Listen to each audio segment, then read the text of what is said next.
ներկայացնելիս նշվեց, որ դուք տարբեր ծրագրերում եք ներգրաված եղել, մասնավորապես զարգացման ծրագրերում, այդ թվում իրավապաշտպան ծրագրերում կանանց մասնակցությունը խթանող եւ այլն, եւ համագործակցել եք բազմաթիվ միջազգային կազմակերպությունների հետ։ Օրինակ, երբ մենք այդ նույն գործունեությամբ էինք զբաղվում եւ հետո նաեւ սկսեցինք քաղաքականությամբ զբաղվել, մեզ սկսեցին պիտակավորել, ասելով սորոսականներ եք դուք եւ հայ ավանդական ընտանիքներն եք քանդում եւ այլն եւ այլն։ Ես ուզում եմ իմանալ դուք ինչպես եք վերաբերվում այս տեսակի պիտակավորմանը, խտրականության խորացմանը, միայն այն հիմքով, որ մարդը իրավապաշտպան գործունեությամբ է զբաղվում, մասնավորապես խոցելի խմբերի, կանանց, հաշմանդամություն ունեցող անձանց եւ այլն, եւ ուզում եմ իմանալ ձեզ երբևէ օրինակ նման պիտակ այդպես կոչել են թե ոչ, եւ ձեր վերաբերմունքն է հետաքրքիր այս տեսակ խոսույթին, ինչու, որովհետեւ այդ խոսույթին շատ հաճախ միանում կամ աջակցում էին, գուցե ոչ ուղղակիորեն, բայց այսպես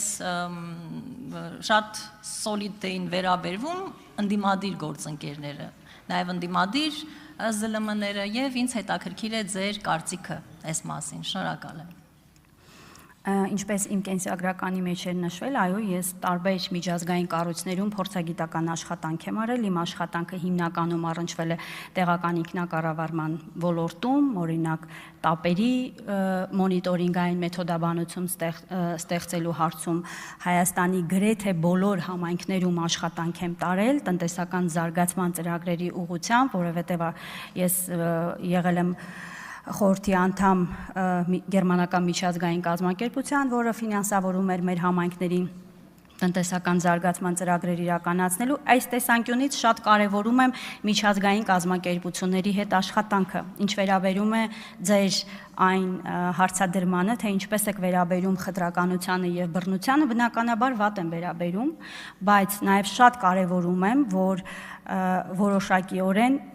արդյունավետության տեսանկյունից այն ուղենիշները եւ սահմանները անպայման լինեն, որոնք կարող են օրինակ մեր կրոնական համոզմունքներին, մեր առանձնահատկություններին, մեր արժեքներին, այսինքն հանրային ընկալման տեսանկյունից պետք է նաեւ հարգել այդ դիրքորոշումը։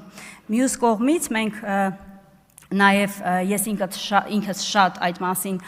բարձրաձայնել եմ, որ շատ դեմ եմ երկակի ստանդարտներին, օրինակ եթե որոշ իրավապաշտպան կազմակերպություններ, օրինակ ժամանակին, երբ որ բանակում դեպքեր էին լինում, արձագանքում էին, ես դա շատ նորմալ եմ համարում, որ եթե որևէ ոլորտում կա խնդիր, պետք է այդ խնդիրների մասին օբյեկտիվորեն բարձրաձայնենք, փորձենք գտնել խնդրի արմատը եւ ձեռնարկենք միջոցառումներ այդ խնդիրները ի նպաստ հանրության լուծելու համար, բայց եթե չեն խոսում հիմա այդ մասին եւ չեն խոսում, որովհետեւ դրանով օրինակ կարող են համակարգային վնաս տալ, այլ չեն խոսում, որովհետև երկակի ստանդարտներ ունեն, ես դա չեմ ընդունում միանշանակ եւ այդ մասին կաշկանդված չեմ եղել երբևէ բարձրաձայնելու։ Արձագանք։ Շնորհակալ եմ Տիկին Յոլյան, ես իհարկե կարծում եմ, որ երկակի ստանդարտներից առաջինը մենք ինքներս նկատի ունեմ քաղաքականությամբ զբաղվողներ եւ որոշումներ կայացնողները պետք է հրաժարվեն եւ իհարկե այլ ոլորտի կազմակերպությունների մասով պատասխանատվությունը իրենցն է, բայց ես ուրախ եմ, որ դուք դատապարտում եք հատկապես իրավապաշտպանության հիմքով խտրականությունը եւ այս մասով ես կարծում եմ, որ կարեւոր արձանագրում ենք անում եւ երկրորդ հարցն եմ ուզում տալ օգտվելով առիթից, դուք ձեր բացման խոսքում տարակուսեցիք, որ մենք պարոն Ղազինյանի տեխնացությունը չենք, այսպես չենք ընտրել իրեն Պարոն Ղազինյանի աշխատանքային փորձը մեծ հիմնականում հեծի հետ է կապված, այսինքն հեծում է եղել իհարկե տարբեր կառույցներում,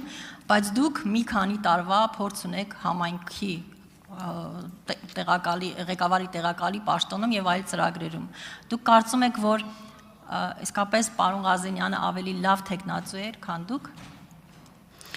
Ես կարծում եմ եւ վստահ եմ, եւ դա փաստ է, որ մեր խմբակցությունում որևէ մեկի տեխնացությունը դիտարկելիս համոզված կարող ենք ասել, որ կամ ոլորտային մասնագետներ են, կամ ոլորտում ունեն երկարաժամկետ փորձառություն։ Ես գուցե տեղական ինքնակառավարման մարմիններում աշխատելու փորձառություն ունեմ, բայց ես նախորդ իմ խոսքի ժամանակ էլ ասել եմ, ես էներգետիկ ոլորտում մասնագետ չեմ, փորձառություն չունեմ։ Պարոն Ղազինյանը Հայաստանում ղեկավարել է ամենամեծ ընկերություններից մեկը եւ իր ղեկավարման փորձառությունը, այո, շատ կարեւոր կարող էր լինել առողջ աշխատանքային միջավայր ստեղծելու իմաստով եւ քանի որ մեր խմբակցությունում նաեւ ներկայացված են երկարաժամկետ փորձառություն եւ աշխատանքային փորձառություն ունեցող մասնագետներ, սա թիմային աշխատանք է ի նպաստ Հայաստանի Հանրապետության համայնքների զարգացման եւ այս իմաստով կարեւորում եմ, արժեվորում եմ եւ շատ ցավում եմ, որ պարոն Ղազինյանին այդ հնարավորությունը չընձեռվեց։